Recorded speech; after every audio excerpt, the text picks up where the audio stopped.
Professor Vicente, começou a aula para alunos inteligentes. Começou a aula, professor Vicente. Começou a aula para alunos inteligentes. Começou a aula, Começou a aula. E a aula de hoje, o Império Romano. Bem, estamos estudando Roma. E então, já tratamos de Roma no seu sentido da monarquia, depois então da república, e agora chegamos ao Império Romano.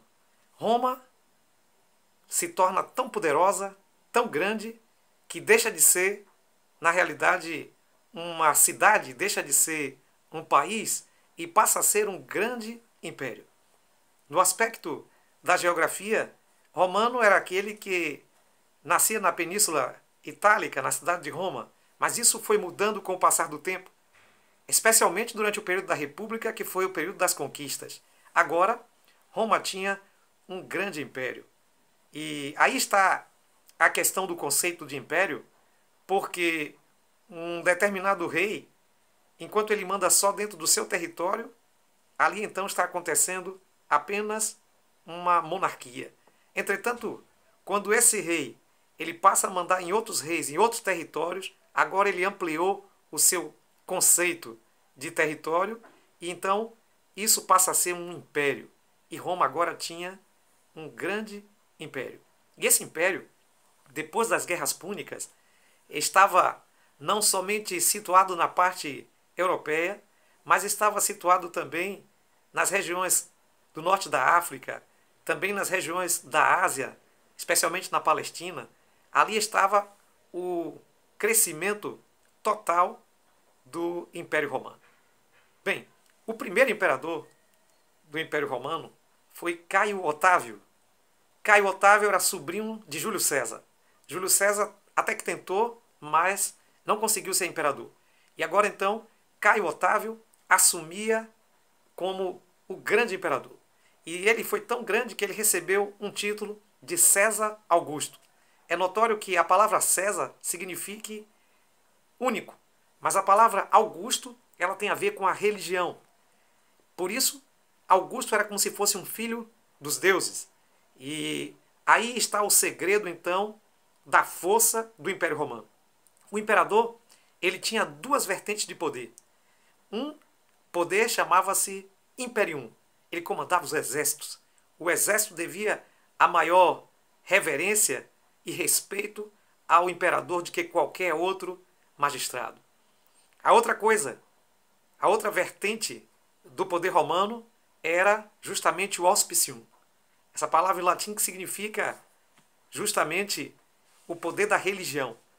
O imperador poderia tanto mandar no exército, no aspecto político, como também poderia mandar na religião. E isso é muito importante.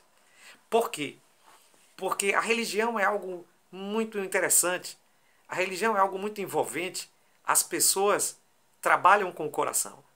E, normalmente, é muito difícil que um religioso desatenda os apelos do seu líder religioso. E os imperadores, eles eram como se fossem semideuses. E isso era muito importante para o controle, para o poder do Império Romano. Ali, então, se desenvolve mais ainda a questão de Roma. Roma poderosa, Roma rica. As pessoas vinham de toda parte do mundo para conhecer as grandezas de Roma. Roma era onde tinha o dinheiro, o trabalho, então as pessoas vinham também para trabalhar, as pessoas vinham para comercializar e Roma se tornou poderosa. Além disso, Roma também trazia escravos de toda parte que conquistava para então desenvolver o seu trabalho ali na capital.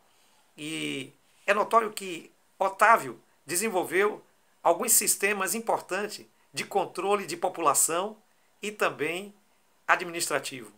Primeiro, ele criou a política do pão e circo, trazendo então conforto e segurança para os romanos em relação àqueles vassalos, aqueles que foram então vencidos pelo Império Romano e que agora lhe pagavam tributo. Como Otávio não queria problema, então ele criou a Pax Romana. A Pax Romana era, se você paga os impostos, está tranquilo, então nós também não vamos te incomodar. Você não nos incomoda, nós não incomodamos você. Era realmente uma política, como a gente hoje, no dia a dia político, diz, a política de toma lá da cá. Outra coisa importante que acontecia sobre a liderança de César Augusto é a questão da diversão, entreter a população com diversão.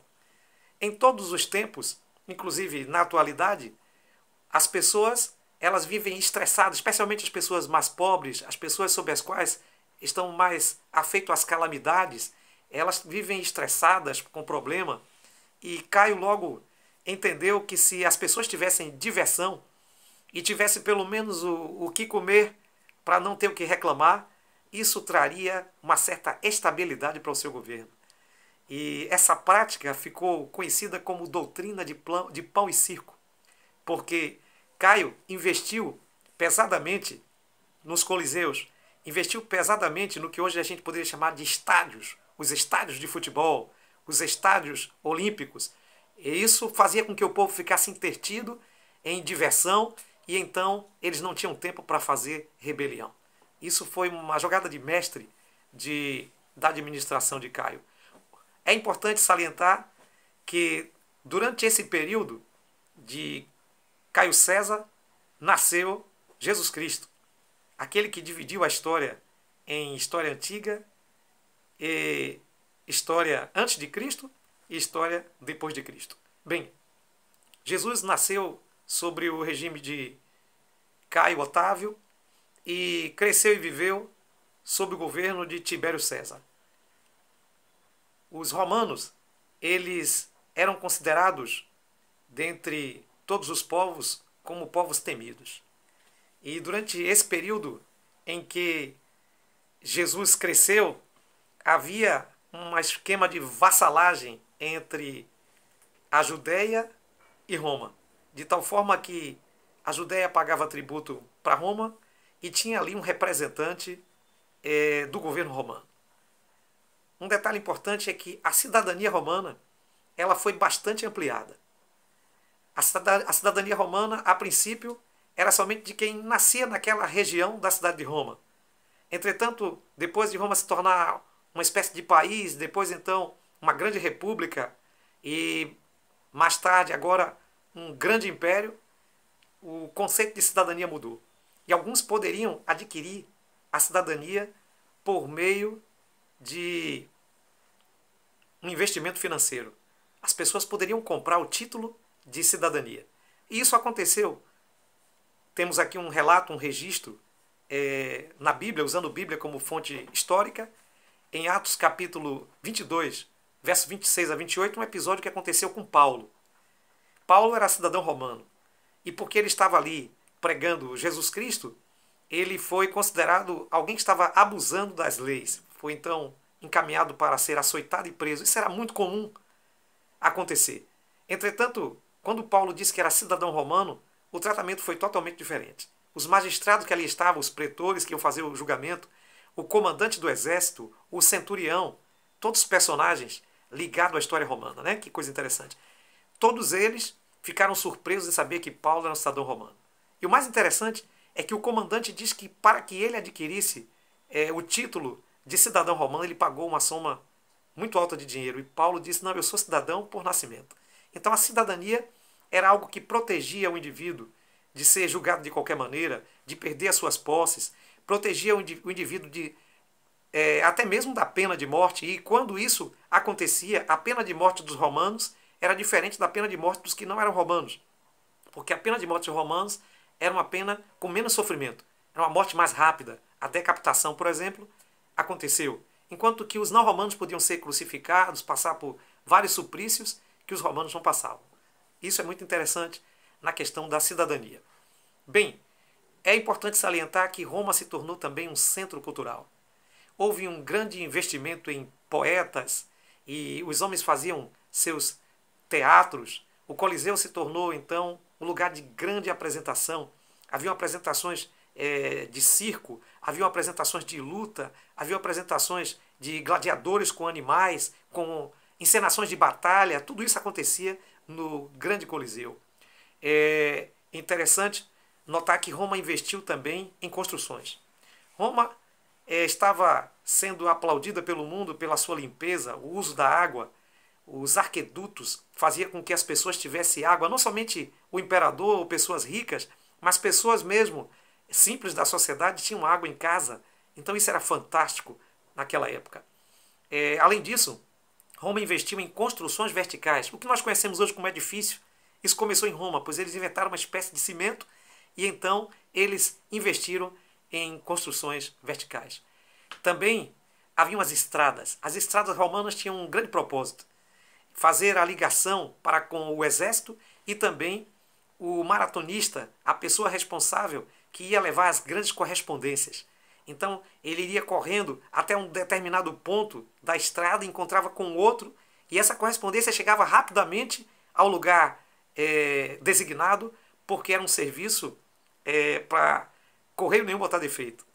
Diríamos que era tão rápido como o nosso Sedex é hoje. Então esse aspecto cultural foi muito importante na questão de Roma. Também haviam leis em Roma, e essas leis nos serviram como legados. Leis com respeito a direito, com respeito ao direito da mulher, ao direito do homem, direito do pobre.